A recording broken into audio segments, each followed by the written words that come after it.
মেয়েদের নাকি বিয়ের পরে কোনো বাড়ি থাকে না। আসলে কথাটা কতটুকু সত্য আমি জানি না এখন পর্যন্ত। তবে আলহামদুলিল্লাহ শ্বশুরবাড়ি বাবার বাড়ি ২ জায়গায় এখন পর্যন্ত অনেক অনেক আদর ভালোবাসা পাচ্ছি। জানি না সামনে কি হবে। তো যাই হোক না কেন, আসসালামু আলাইকুম, সবাই কেমন আছেন? আজকে আমি আপনাদের জন্য ছোট্ট একটা ব্লগ নিয়ে হাজির হলাম। যদিও এই ব্লগটি ছিল একদম শীতের শুরুতে, যখন আমি আমার বাবার বাড়িতে গিয়েছিলাম। দেখতেই পাচ্ছেন গাছ থেকে খেজুরের রস পেড়ে মা পায়েস রান্না করার জন্য প্রস্তুতি নিচ্ছিল।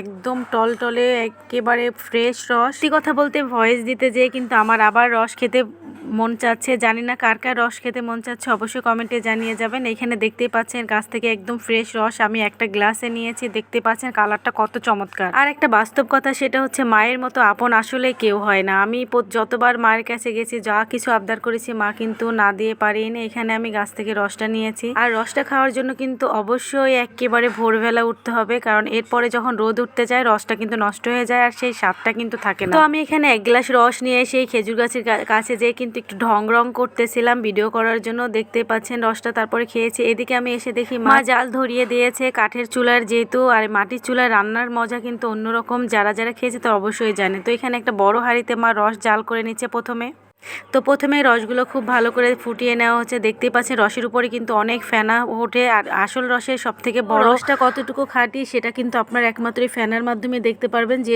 রসে যত বেশি ফেনা হয় সেই রসটা কিন্তু তত বেশি খাঁটি মনে করা হয়। তো এখানে রসটা জাল করার পরে মা এখানে চাল ধুয়ে দিয়ে হ্যাঁ, আরেকটা কথা, সেটা হচ্ছে এই পায়েস রান্না করার জন্য কিন্তু অবশ্যই নতুন চাল দিতে হয়, যেটা একেবারে অগ্রহায়ণ মাসে একেবারে ধান মানে হলো যে মোটা চালটা, সেটা ব্যবহার করা হয়। তাহলে কিন্তু পায়েসটা খেতে আরো বেশি মজা হয়। তো এদিকে আমার বোন নারকেলটাকে ছিলে নিচ্ছে, কারণ এই পায়েসের অন্যতম একটা প্রধান উপাদান হলো নারকেল। বেশি নারকেল দেওয়া হয় তত বেশি কিন্তু পায়েসটা খেতে বেশি মজা হয়। তো এখানে নারকেলটাকে খুব সুন্দর করে ছিলে নেওয়া হচ্ছে। তো আমি এখানে ভিডিওটা বেশি স্পিড বাড়াইনি, কারণ আপনাদেরকে দেখাতে চাচ্ছি। তো নারকেলটাকে খুব ভালোভাবে ছিলে নেওয়া হচ্ছে। তারপরে এর উপরে যে নারকেলের এক্সট্রা যে যেটা নারকেলের ভিতর কোরানোর সময় পড়তে পারে, এজন্য আর খুব ভালোভাবে ছেঁচে নেওয়া হচ্ছে। তারপর একটা দাও দিয়ে নারকেলটাকে কিন্তু ফেটে পানি আলাদা করা হচ্ছে। আমার মেয়ে আবার এখান থেকে দেখতেছে নারকেলটা কেমন খুচি খাচি করে। তারপরে নারকেলটা ভালো করে কুড়িয়ে নেওয়া হচ্ছে একেবারে পায়েসে দেওয়ার জন্য। তো দেখতে পাচ্ছেন কত চমৎকার করে আমার বোন কুড়াচ্ছে নারকেলটা।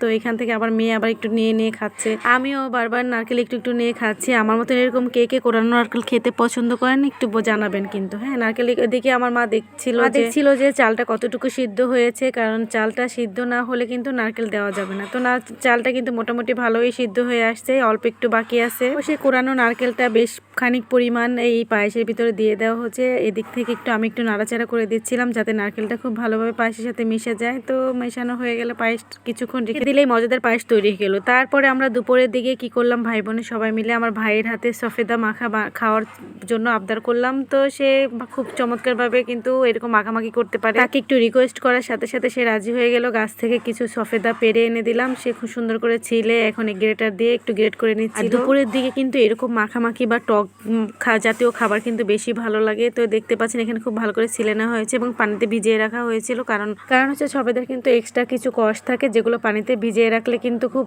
ভালোভাবে কিন্তু ধুয়ে যায়। তো যাই হোক, সে খুব ভালোভাবে কিন্তু করে নিচ্ছিল অনেকগুলো সফেদা।